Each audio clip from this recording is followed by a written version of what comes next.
ગુજરાતી અને શેર બજાર એકબીજાના પર્યાય છે. ગુજરાતનું અદાણી ગ્રુપ શેર બજારની અંદર એક વિશ્વસનીય બ્રાન્ડ છે. આજે બજાર ખુલતા જ અદાણી ગ્રુપના શેરોમાં 10 થી 20% કડાકો બોલાયો છે, જેના કારણે જૂથનું માર્કેટ કેપમાં પણ 2 લાખ કરોડથી વધુનું ધોવાણ થયું છે. આ ઘટાડાનું કારણ અમેરિકામાં ગૌતમ અદાણી પર લાંચ આપવાના અને છેતરપિંડીના આક્ષેપ સામે આવી રહ્યા છે. શું છે સમગ્ર મામલો? જાણીએ આ રિપોર્ટમાં. વાઇબ્સ ઓફ ઇન્ડિયા સાથે હું છું ધારવી. ભારતીય ઉદ્યોગપતિ ગૌતમ અદાણી પર લાગેલા આરોપોના પગલે ભારતીય શેર બજારમાં કડાકો બોલાયો છે.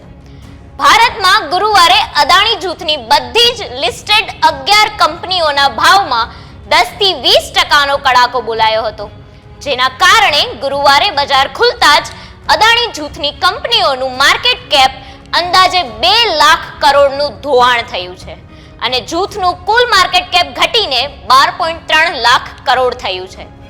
ગૌતમ અદાણીની સંપત્તિમાં પણ આશરે 10.5 અબજ ડોલરનો ઘટાડો થયો છે. ન્યુયોર્કની ઈસ્ટર્ન ડિસ્ટ્રિક્ટ એટર્ની ઓફિસે ગૌતમ અદાણી, સાગર અદાણી અને અદાણી ગ્રીન સાથે સંકળાયેલા અન્ય લોકો સાથે ભારતીય અધિકારીઓને 25 કરોડ ડોલરની લાંચ આપવાનો આરોપ મૂક્યો છે. જો કે આ આરોપ અંગે અદાણી જૂથે પ્રતિક્રિયા આપતા કહ્યું છે કે અદાણી ગ્રીનના ડિરેક્ટર્સ વિરુદ્ધ અમેરિકન ન્યાય વિભાગ અને American securities and exchange commission દ્વારા લગાવેલા આરોપો પાયાવિહોણા છે. અદાણી જૂથ તેનું ખંડન કરે છે. અમેરિકન ન્યાય વિભાગે પોતે જ કહ્યું છે કે કેસમાં લગાવેલા આરોપ હજુ માત્ર આરોપ જ છે અને જ્યાં સુધી દોષિત સાબિત ના થાય ત્યાં સુધી ડિફેન્ડન્ટ્સને નિર્દોષ માનવામાં આવે છે. આ આરોપોના સંદર્ભમાં બધા જ શક્ય કાયદાકીય ઉપાય કરવામાં આવશે. આ આરોપોનો ફેસલો કોર્ટમાં આવશે. ભારતમાં સ્ટોક માર્કેટ અને રાજકીય સ્તરે મોટો ભૂકંપ આવ્યો છે.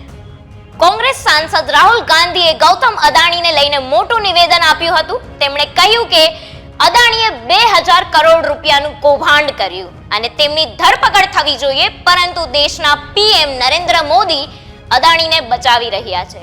રાહુલ ગાંધીએ કહ્યું કે પીએમ મોદી ગૌતમ અદાણીને સપોર્ટ કરે છે. કૌભાંડ છતાં તેમના વિરુદ્ધ કોઈ કાર્યવાહી થઈ રહી નથી કે થશે નહીં. ભારતીય જનતા પાર્ટીના સંબિત પાત્રાએ વળતા પ્રહાર આપતા કહ્યું કે રાહુલ ગાંધીની આદત છે પીએમ મોદીની છબી બગાડવાની.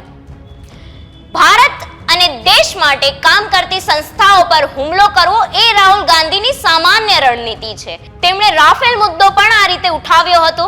રાહુલ ભલે પ્રધાનમંત્રી મોદીની છબી ખરાબ કરવાની કોશિશ કરે, પરંતુ તેમની વિશ્વસનીયતા એટલી વધુ છે કે હાલમાં જ વિદેશમાં તેમને સર્વોચ્ચ નાગરિક પુરસ્કારથી સન્માનિત કરાયા છે.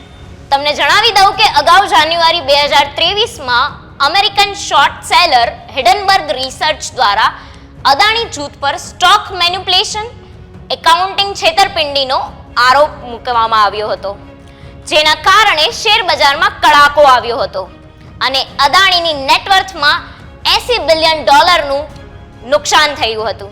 આ રિપોર્ટ અંગે તમારું શું કહેવું છે અમને જરૂરથી કમેન્ટ સેક્શનમાં જણાવજો. જોડાયેલા રહો વાઇબ્સ ઓફ ઇન્ડિયા સાથે. આભાર.